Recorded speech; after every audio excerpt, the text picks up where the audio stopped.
ये आपने क्या अनर्थ कर दिया पिताश्री।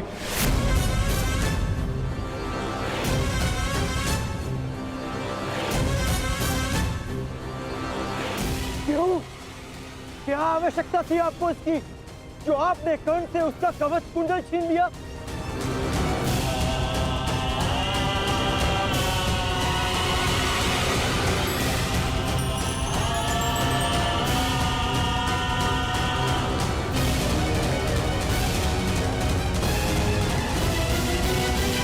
मैंने तो केवल नियति के न्याय का पालन किया, एक पिता धर्म का पालन किया है।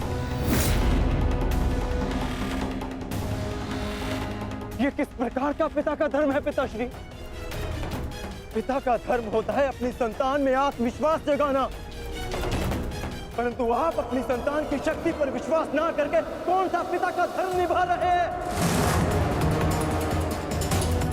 बताइए मुझे पिताश्री।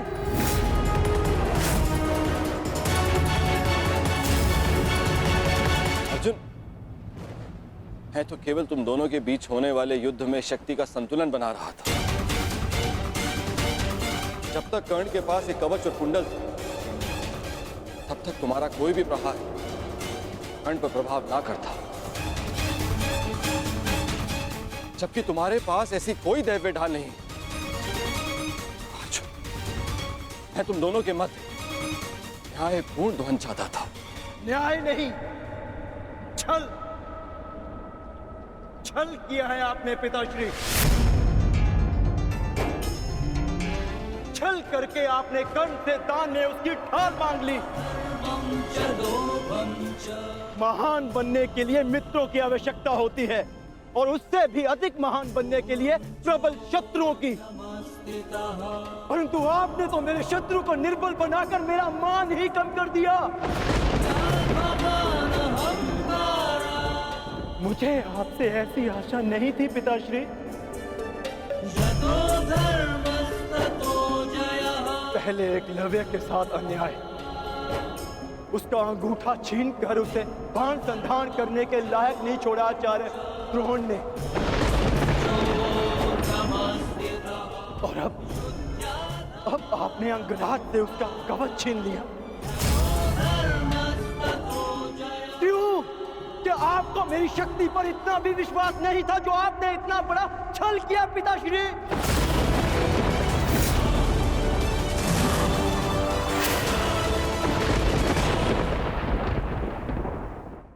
कभी सोचा भी है आपने कि अर्जुन को इतिहास किस नाम से स्मरण करेगा?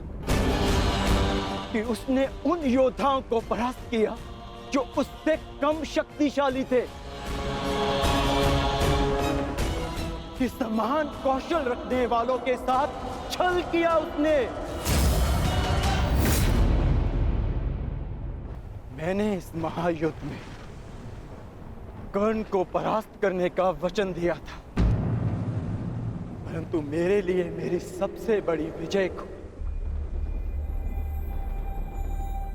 आपने छल से रचा हुआ प्रारब्ध बना दिया पिताश्री। और यदि अब मुझे विजय मिली तो भी उसे आपका छल गिना जाएगा, मेरी कुशलता नहीं। प्रारब्ध क्या है उसे कोई नहीं जानता अर्जुन। मुझसे मेरे कवच को छीना है, परंतु मेरे कौशल को नहीं। ना मैं धनुष उठाना भूला हूं, ना बाण संधान करना। तुम्हें जिस द्वंद की अपेक्षा है, वो द्वंद तुम्हें अवश्य मिलेगा।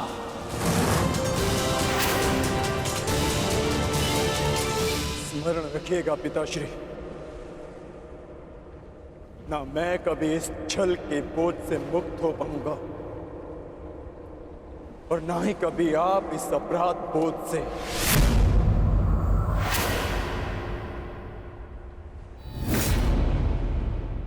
तुमने सत्य कहा पुत्र अर्जुन, ये जानते हुए भी कि मैं कौन हूं, मेरी मंशा क्या है, किस अपेक्षा से यहां आया हूं? कर्ण ने मुझे अपने कवच और कुंडल दान कर दिए। इस दान से तुमने आत्मविश्वास का एक अद्भुत उदाहरण, एक महान परिभाषा प्रस्तुत की है।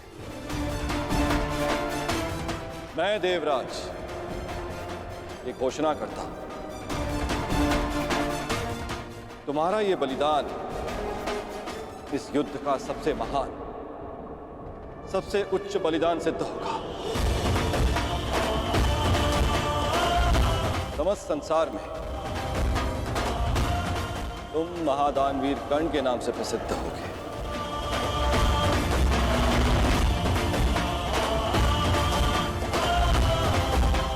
परंतु तुम्हारे इस दान का बोझ बहुत भारी है।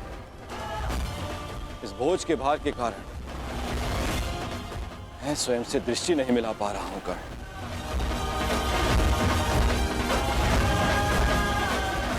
इसे हल्का कर दो कर्ण।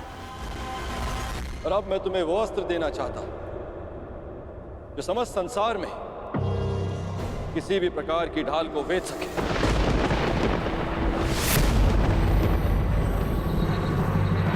आप मेरे दान का उपहास उड़ा रहे हैं इंद्रदेव।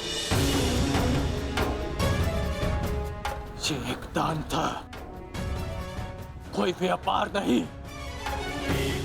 यदि आप कवच कुंडल के स्थान पर मेरे प्राण भी मांगते तो मैं प्रसन्नता से दे देता। मैं एक सूत पुत्र हूं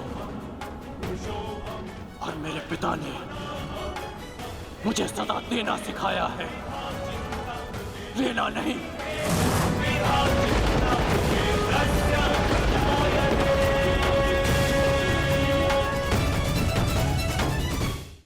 मैंने अपने दान देने का वचन पूर्ण किया। मेरे लिए यही पर्याप्त है। मुझे आपसे कुछ नहीं चाहिए। यदि तुमने मुझसे कुछ नहीं मांगा तो देवराज होने के नाते इस सृष्टि में मैं अपना सम्मान खो बैठूं। यदि मैंने तुम्हें कुछ नहीं दिया तो मैं स्वयं को कभी क्षमा ना कर पाऊंगा। मैंने दान के रूप में तुमसे तुम्हारी ढाल छीन ली। मांगो, मांगो जो वरदान मांगना है मुझसे।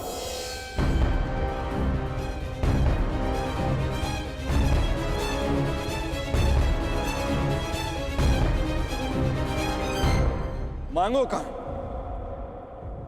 मैं आपका सम्मान रखने के लिए ये अस्त्र स्वीकार करता हूं जो किसी भी ढाल को भेद सके, जिसे जब भी मैं अपने शत्रु का नाम लेके प्रयोग करूं तो उसका अंत निश्चित हो।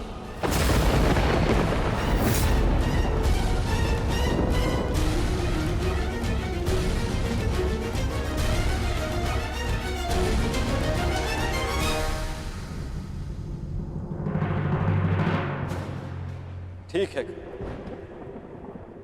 मैं तुम्हें अपनी अमोघ वास्तविक शक्ति प्रदान करता हूं।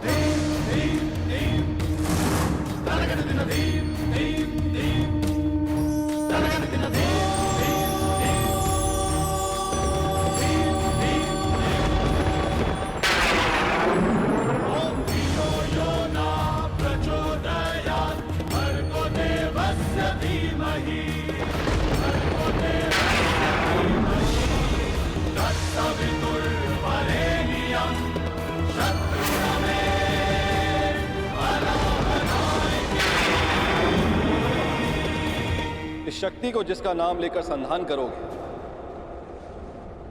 वो अवश्य मृत्यु को प्राप्त होगा, किंतु स्मरण रहे इस शक्ति का प्रयोग तुम केवल एक ही बार कर पाओगे, मेरा मान रखने के लिए। तुम्हारा धन्यवाद है दानवीर कर्ण।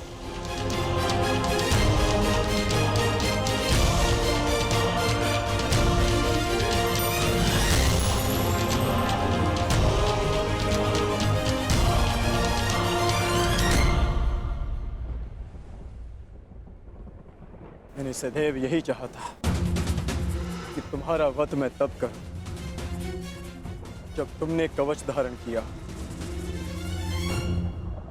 ये कवच मेरा कौशल, मेरी प्रतिभा नहीं।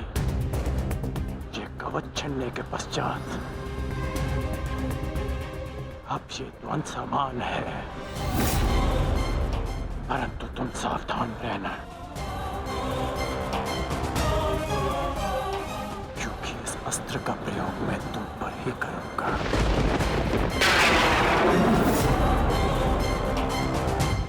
मैं उस द्वंद की प्रतीक्षा करूंगा।